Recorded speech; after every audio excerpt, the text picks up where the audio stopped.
Hello everyone, welcome back to my channel. तो चलिए start करते हैं। बिजनेस एनवायरनमेंट यूनिट 1 का जो हम फर्स्ट चैप्टर डिस्कस कर रहे थे उसका नेक्स्ट टॉपिक देखते हैं। लास्ट की वीडियो में हमने उसका इंट्रोडक्शन पढ़ा था, मीनिंग ऑफ बिजनेस एनवायरनमेंट और कंपोनेंट्स। अगर आपने नहीं दिखाया तो मैंने डिस्क्रिप्शन में लिंक दे दिया, आप जाके चेक कर सकते हैं। तो चलिए अब स्टार्ट करते हैं next topic of business environment. तो अब इसमें से ना आपका 8 नंबर का क्वेश्चन आ सकता है, इसमें मीनिंग भी ऐड कर सकता है। मीनिंग आप नेक्स्ट वीडियो से देख सकते हैं। 8 नंबर के क्वेश्चन में क्या पूछ सकता है, आपको importance of study of business environment, कि हम बिजनेस एनवायरनमेंट की स्टडी क्यों करते हैं, और दूसरा इंपॉर्टेंस पूछ सकता है कि क्यों उसकी जरूरत है, और तीसरा ऑब्जेक्टिव्स। ऑब्जेक्टिव्स में ये पूछेगा कि हम बिजनेस इन्वायरमेंट की जो स्टडी करते हैं उसके पीछे का कारण क्या रहता है, ऑब्जेक्टिव्स क्या रहता है, कि हम क्यों बिजनेस एनवायरमेंट पढ़ते हैं। ये आपका 8 नंबर का क्वेश्चन आ सकता है। तो चलिए देखते हैं कि अगर 8 नंबर का क्वेश्चन आता है तो आप आंसर कैसे लिखेंगे। यहाँ फर्स्ट ऑब्जेक्टिव्स में आप क्या क्या एक्सप्लेन कर सकते हैं। तो पहला है कि जो बिजनेस एनवायरनमेंट है, अगर आप बिजनेस एनवायरनमेंट यानी कि हमारे बिजनेस के आजू बाजू जो भी चीजें हो रही हैं उनको हम एनवायरनमेंट बोलते हैं। अगर आप बिजनेस एनवायरनमेंट के आजू बाजू चीजों को समझ लेते हैं, दैट मीन्स आप अपने बिजनेस को आगे बढ़ाने की स्ट्रैटेजीज बना सकते हैं।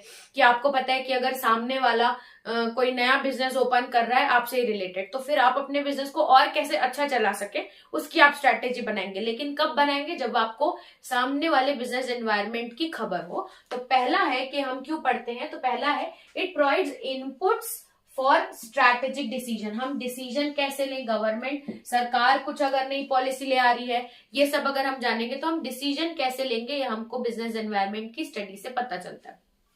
नेक्स्ट दिया है कि जो बिजनेस एनवायरनमेंट की स्टडी है उससे क्या provide understanding of the current and potential change. Business environment यानी कि हमारे बिजनेस के आजू बाजू होने वाले चेंजेस।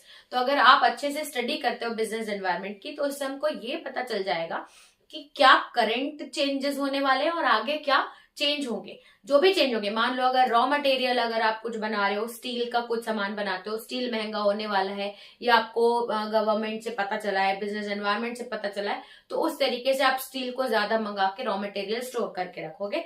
तो आपको पोटेंशियल चेंज क्या होंगे एनवायरनमेंट में, ये मदद करने में, जानने में मदद करता है। फिर आता है इट्स प्रोवाइड आइडिया फॉर, हमारे ऑर्गेनाइजेशन को समझने के लिए आइडिया देता है। जब आप अपने बिजनेस एनवायरनमेंट को अच्छे से जानने लगते हैं, इंटरनल एम्प्लॉइज को अच्छे से जानने लगते हैं, कैसे एनवायरनमेंट पे काम कर रहे हैं वो जानने लगते हैं, तो आपको ऑर्गेनाइजेशन का अच्छे से समझ हो जाती है। Then it keeps oneself dynamic. Dynamic मतलब वो होता है कि जो बदलता रहे, जो बराबर चेंज होता रहे, उसको हम बोलते हैं डायनेमिक। तो अगर आप बिजनेस एनवायरनमेंट को बराबर स्टडी करते हैं तो इससे हम डायनेमिक रहते हैं। डायनेमिक यानी कि मार्केट के हिसाब से हम चेंज लाते रहते हैं। फिर आता है इनोवेटिव। इनोवेटिव यानी कि जैसे कि आजकल बहुत सारे एआई का जमाना आ गया है, तो आप अपने प्रोडक्ट में कुछ एआई फीचर ऐड कर दो, तो मार्केट के हिसाब से आप चेंज ला रहे हो, आप कुछ अच्छा कर रहे हो, इनोवेटिव कर रहे हो। तो जैसे कैफेज है, नॉर्मल कैफे, आजकल लोग थीम वाले कैफेज जाना पसंद करते हैं, क्योंकि ये आपको मार्केट रिसर्च या बिजनेस एनवायरनमेंट से पता चला। तो आप क्या नया इनोवेटिव ला रहे हो, वो भी किससे मदद करता है, बिजनेस एनवायरनमेंट जानने से। तो ये ऑब्जेक्टिव है, टू हेल्प इन डेवलपिंग। आगे आपके बिजनेस को क्या एक्शन प्लान लेना है, ये भी ऑब्जेक्टिव ऑफ बिजनेस एनवायरनमेंट में आएगा। फिर आता है, देखो हर बिजनेस ना अपने बिजनेस को कंटिन्यू रन कराने के लिए पॉलिसी बनाता रहता है। तो अगर आपको बिजनेस एनवायरनमेंट की बराबर खबर होगी तो हम अपने बिजनेस को आगे चलाने की पॉलिसी अच्छे से बना सकते हैं। तो पॉलिसीज अच्छे से फ्रेम करना भी हमारा एक ऑब्जेक्टिव है बिजनेस एनवायरनमेंट को समझने का। तो अगर ऑब्जेक्टिव्स पूछेगा तो यहाँ मैंने सेंटेंस के फॉर्म में लिखा है, आप अपने हिसाब से इसको अपनी ओन लैंग्वेज में भी लिख सकते हैं। 8 नंबर के क्वेश्चन में इतना जो दोनों का कंटेंट है वो काफी है। ये था ऑब्जेक्टिव्स। अब बात करते हैं इंपॉर्टेंस। इंपॉर्टेंस क्या है, बिजनेस एनवायरनमेंट की इंपॉर्टेंस क्या है, हम क्यों पढ़ते हैं बिजनेस एनवायरनमेंट से, या तो बिजनेस एनवायरनमेंट पढ़ने से हमको क्या फायदा होता है, ये इंपॉर्टेंस। तो पहला है कि हम देखो जनरली जो बिजनेस काम करता है ना, तो इकोनॉमिक सिस्टम होते हैं। इकोनॉमिक सिस्टम यानी कि कैसे डिमांड आ रहा है, सप्लाई आ रहा है, कैसे लोग सामान खरीद रहे हैं, कितनी महंगाई है, रिसेशन है कि अच्छा क्लास चल रहा है, अच्छा पीरियड चल रहा है मार्केट में। तो हमारी इकोनॉमी को अच्छे से समझने में मदद करता है। इसलिए बोलते हैं कि हम नेचर, इकोनॉमिक सिस्टम कैसे चल रहा है हमारे बाजार में, इकोनॉमी कैसे काम कर रही है, ये समझने में हमको बिजनेस एनवायरनमेंट हेल्प करता है। तो first importance is study of nature of economic system. Next आता है मार्केट कंडीशन एंड सिचुएशन, यानी कि मार्केट में किस चीज की डिमांड है, क्या चीज सस्ती है, मार्केट कैसा चल रहा है, अभी महंगाई चल रही है, बूम पीरियड चल रहा है, कि बूम पीरियड का मतलब होता है कि सब चीजें मार्केट में बहुत ज्यादा डिमांड चल रही है, या रिसेशन चल रहा है, रिसेशन यानी कि महंगाई चल रही है, ज्यादा चीजें डिमांड नहीं कर रहे हैं। तो मार्केट में बूम, रिसेशन, डिप्रेशन ये चीजें आते रहती है। तो मार्केट कंडीशन क्या है, क्या हमारा सामान बिकेगा कि नहीं, ये मार्केट कंडीशन जानने में भी कौन मदद करता है, बिजनेस एनवायरनमेंट। ठीक है, फिर आता है long term planning and capabilities. हमारे बिजनेस को, मतलब अगर आपको बिजनेस एनवायरनमेंट पता है कि अभी ये सरकार बन गई है और बिजनेस सरकार ने ये पॉलिसी लेके आ गई है, अगर आपको आजू बाजू बिजनेस की, सरकार की सारी पॉलिसीज पता है, तो आप अपने बिजनेस की पॉलिसी लॉन्ग टर्म प्लानिंग अच्छी करोगे। तो बिजनेस की लॉन्ग टर्म प्लानिंग के लिए भी हमारे लिए बिजनेस एनवायरनमेंट इंपॉर्टेंट होता है। तो ये एक पॉइंट हो गया। फिर आता है ऑप्टिमम यूटिलाइजेशन ऑफ रिसोर्सेज। हम जो भी बिजनेस में रिसोर्सेज है, ह्यूमन रिसोर्स है, दो तरीके के रिसोर्स हम बिजनेस में यूज करते हैं, एक नेचुरल जो हमें नेचर से मिलते हैं, और एक ह्यूमन। ह्यूमन मतलब जो पढ़े लिखे, ह्यूमन यानी कि हम ह्यूमन यानी कि पढ़े लिखे लोग।